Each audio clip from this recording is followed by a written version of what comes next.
Japan has been populated by humans from around 35,000 BC.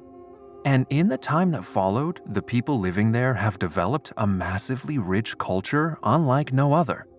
This beautiful chain of islands has a deep and often violent history associated with it, from the days of feudal lords to the start of World War II.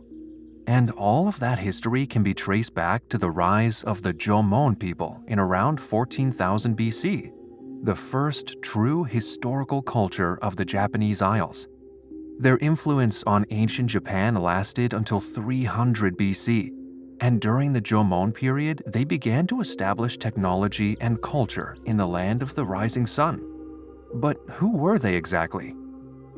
In today's video, we will be examining the rise of the Jomon people in Japan, taking a look at where the first Japanese cultures came from, how they lived, and what happened at the end of the Jomon period, amongst many more. Sit back and relax as we take you back to the ancient world to discover the Jomon period in all its mystery and glory. The Jomon were not the first people to access Japan, but they were descended from the humans who initially crossed over from mainland Asia around 35 to 36,000 BC. At the time Japan was first accessed by human beings, Paleolithic cultures living in China could simply walk across a land bridge, one that is covered by the sea today, to the northern point of Hokkaido, which would have been connected to southeast Siberia. Other groups accessed Japan by filtering in through the Korean peninsula to Japan's largest island, Honshu. As the effects of the Ice Age reduced towards the end of the Pleistocene epoch, the sea levels rose, and Japan became an archipelago rather than one large landmass with lots of islands around it. The land bridges disappeared, and the Japanese islands became accessible only by way of boat. The first Japanese people were not widely understood by anthropologists and archaeologists until 1946, and it was previously thought that the Jomon people were the first settlers to arrive in Japan. Japanese archaeologist Tadahiro Aizawa was the first to find Paleolithic sites in the country, and since 1946, over 5,000 more have been unearthed and studied. Most of these sites are very small and have yielded only a few sparse stone tools at best, with much being lost due to the high acidity levels of the soil in Japan. Most of the ancient Paleolithic communities in Japan are thought to have lived along the coast, where they could forage and fish from the woods and waters.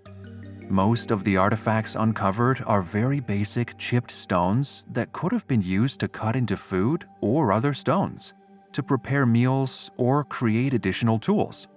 Some of the earliest polished stone on the planet can be found from these cultures, however, but it is unknown why the prehistoric Japanese created them so ahead of their time. The Jomon period began in Japan while the archipelago was still connected to the Asian mainland. The glaciers of the Ice Age did not melt until around 12,000 BC, almost 2,000 years after the beginning of the cultural shift. Due to the size and shape of Japan, the people living there were already rather isolated by the time they arrived, meaning that the Jomon culture could develop with minimal influence from the outside world. The Jomon culture was born into a world then of abundant forests and mountainous terrain, teeming with deer and water birds.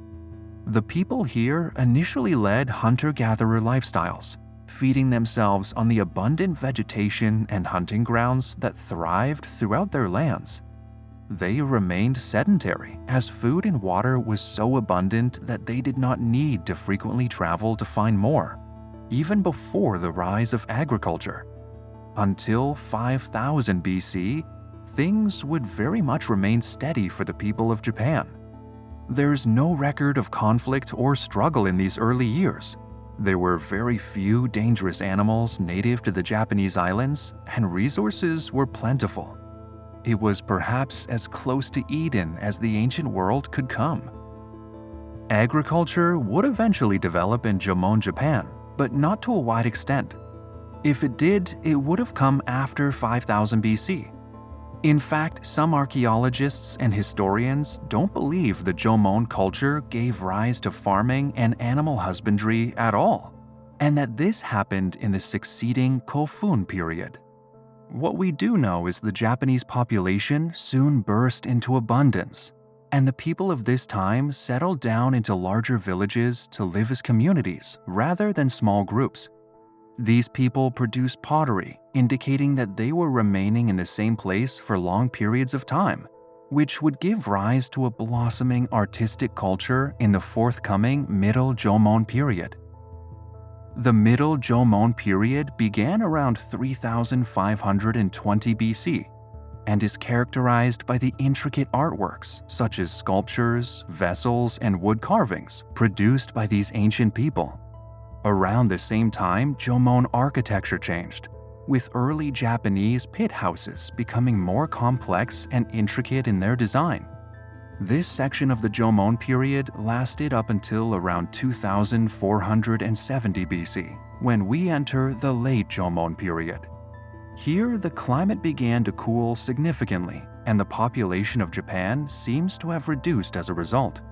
Archaeological sites from Jomon, Japan are scarce following 1500 BC, and we start to see an influx of culture and technology from mainland Asia, specifically from the Korean peninsula around 900 BC onwards. The Jomon people would persist as the forefathers and mothers of the modern Japanese population, but would undergo many cultural shifts before they got to where they are today. The Jomon culture was eventually succeeded by the Okhotsk and Zoku Jomon cultures on the island of Hokkaido, and the Yayoi culture outside of Hokkaido. Major archaeological sites from around 300 BC, the very end of the Jomon period, have been found near the modern capital of Tokyo, which show a clear shift in culture within these ancient isles.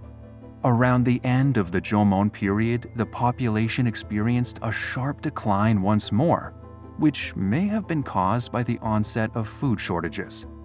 This does not appear to be Japan-wide, however, and the population was able to recover as time progressed into later cultural periods. The Jomon culture are best known for one thing: their excellent creative craftsmanship of sculptures and other works of art. Most closely associated with the Jomon culture are the amazing dogu sculptures, a term that translates to earthen figure in English. These figurines are unmistakable in their style and crafting. Typically made of clay and roughly 10 to 30 centimeters tall, they are characterized by their large eyes, thin bodies, and wide limbs. It is uncertain who or what the dogu figurines are thought to represent, but some scholars have proposed they could represent ancient goddesses. Their broad hips could be associated with fertility or pregnancy, akin to the mother goddess figures that have been found from ancient Europe and mainland Asia. The figures are widespread across sites in eastern Japan, and around 15,000 figures have been unearthed from across the country. They may have had religious significance, perhaps used as offerings or shrines in homes, and many appear to have been engraved with tattoos on the chest and shoulders. The specific symbolism of these engravings has been lost to the depths of time, sadly. The most famous artifact from Jomon, Japan is the shakoki dogu, or goggle-eyed dogu. It is frequently used in literature on the Jomon period and has become somewhat synonymous with the time. It gets its name from the very large eyes, which resemble snow goggles, and is missing its left leg, something which may have happened as the weathering effects of time and movement of the soil took its toll. It's uncommon to find complete dogu sculptures, and many tend to be missing limbs or to be otherwise damaged. The goggle-eyed dogu itself, complete with immaculately preserved details and patterns, can now be viewed in the Tokyo National Museum in Japan. The Jomon period was also very rich in terms of its pottery, an art that progressed slowly across the period. 10,000-year-old pottery with patterned ridges and impressions can be found in the earlier Jomon period, which then starts to diversify depending on the region as time progresses. In southern Hokkaido, for example, towards the end of the early Jomon period, most of the early pottery is conical with a pointed base, whereas in northern Tohoku, a lot of pottery is cylindrical. In the middle Jomon period, pottery became much more intricately designed, with diverse, creative patterns etched into the rims of containers and vases. Pottery from the later and final Jomon periods show more intricate patterns across the entirety of the vessels, with some taking on different forms. Teapot-like structures were created with pouring spouts, as well as containers of wide size ranges to hold different items. There is little evidence that the Jomon people practiced wide-scale agriculture. It may have happened, and some scholars argue that it did, but there's not a wealth of evidence. As such, the Jomon people seem to have primarily been hunter-gatherers, subsisting from the wealth of nutrition available from the land and sea surrounding their homes. We know that the Jomon people ate nuts on a wide scale and gathered and prepared many different types. Chestnuts, for example, seem to have been a favorite, as they can be eaten raw without having to cook or prepare them in any way first.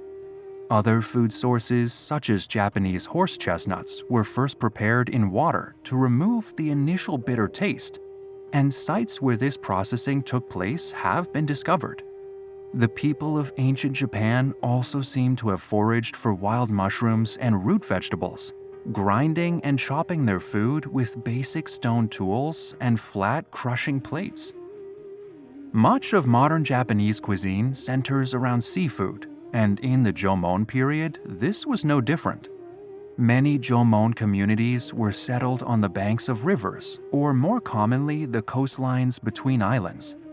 The seas, untouched by human fishing prior, provided bountiful sources of fish and shellfish that provide protein to the Jomon diet. Hooks and harpoon heads have been found, which indicate that they were capable of catching particularly large fish that could perhaps have fed a small community. When line fishing, the Jomon people may have added stone weights to their hooks to catch smaller, bottom-dwelling fish too. The interior of Japan also proved bountiful for hunting, and the Jomon seem to have had a good understanding of how to pursue and kill the deer and boar that were particularly plentiful in the Japanese wilds. While some hunters preferred to catch prey using a bow and arrow, others dug pits that an animal would fall into. Hunters could return to the pit periodically, killing the animal trapped inside before removing it and resealing the pit for the next catch to wander into. Some communities are known to have domesticated and trained dogs to help them hunt, which would have been useful in pursuing fast animals such as deer through the mountainous terrain and thick bamboo forests. Meat was butchered back at Jomon settlements using scrapers and knives, remains of which have been found en masse at archaeological sites. While the Jomon people may not have engaged in widespread agricultural practices, they did settle down and build houses. Moreover, as the Jomon period progressed, these settlements became larger, communal places almost akin to miniature villages. Most of the dwellings occupied by the Jomon are pit houses, which were dug into the ground and surrounded by basic clay or stone walls and thatched roofs. Food and possessions could also be stored in these buildings, keeping them safe from the elements when the weather was poor, and they provided a greater deal of shelter than the basic animal tents seen in parts of Europe. While the Dogu figurines potentially give archaeologists a brief window into the religious beliefs of the ancient peoples of Japan, the fact that these people buried their dead with grave goods indicates that spirituality was complex and widespread in this culture. When somebody in a community passed away, rituals and ceremonies would follow. The person was typically buried alongside others who had previously passed, and a wide range of items were interned with them. Dogu figures, clay tablets, pottery, and animal bones have all been found in graves dating back to the Jomon period, which may have been offerings to help see a person through to the afterlife. Adult graves were usually aligned in rows within settlements and tended to be situated away from a village as time progressed and beliefs developed.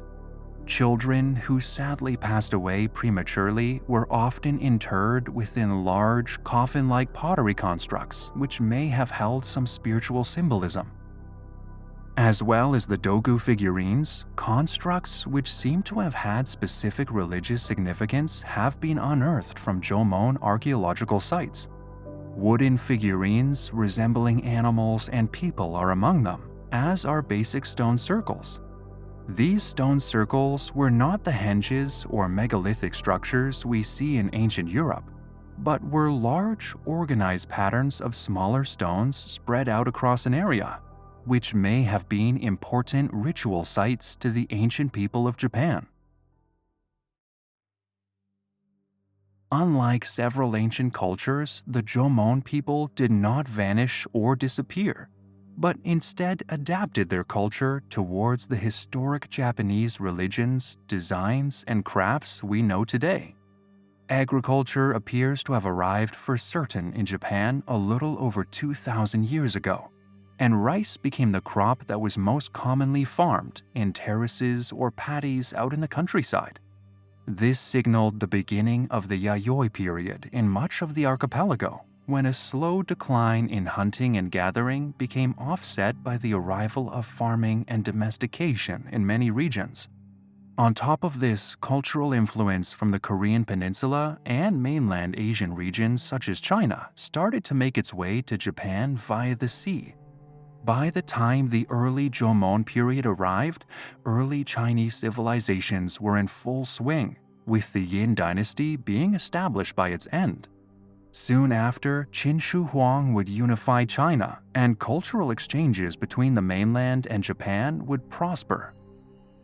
The Yayoi period then would represent Japan's Bronze and Iron Ages, with distinctive pottery styles with mainland influences becoming apparent in sites around modern-day Tokyo. As agriculture prospered, so did the beginning of large-scale settlements, and soon a hierarchical social class developed where those with the most ruled over those with the least. Metal was soon broadly utilized across the country as a tougher construction material, which arrived via China. In fact, early sources of writing from China concern a land known as Wo or Wa, which may be the oldest written name of Japan in the historical record. They describe Japan during the end of the Jomon period and the start of the Yayoi period as a land filled with scattered tribes. Conflict appears to have become more commonplace around this time, as did the rise of an early economy, with markets and artisanal crafts cropping up in settlements. Civilization seems to have advanced even further following the Yayoi period in the Kofun period. Here, agriculture and metalworking became widespread across the country, and large, keyhole-shaped burial mounds began to appear for leaders in society. A centralized power would soon develop, and even more cultural influence appears to have drifted over from mainland China and Korea. Shintoism, a traditional religion that is still active in Japan today, was present in Japan at this time, which soon led to Buddhism, marking the end of the Kofun period altogether. Although there is much left for us to learn about it, the Jomon period would be the first step in the historical process that saw one of the greatest powers of the modern world rise to significance. The people of Japan can trace their ancestry back to the early Jomon villages, as they lived from the land and sheltered in the pit houses on these ancient islands. Archaeologists' understanding of ancient Japan is improving continuously, and recently they have been able to delve deeper and deeper into time, uncovering sites and artifacts from even before the Jomon culture. Hopefully, as time goes on, we can learn much more about this fascinating point in human history. and how people lived, thrived, and died there.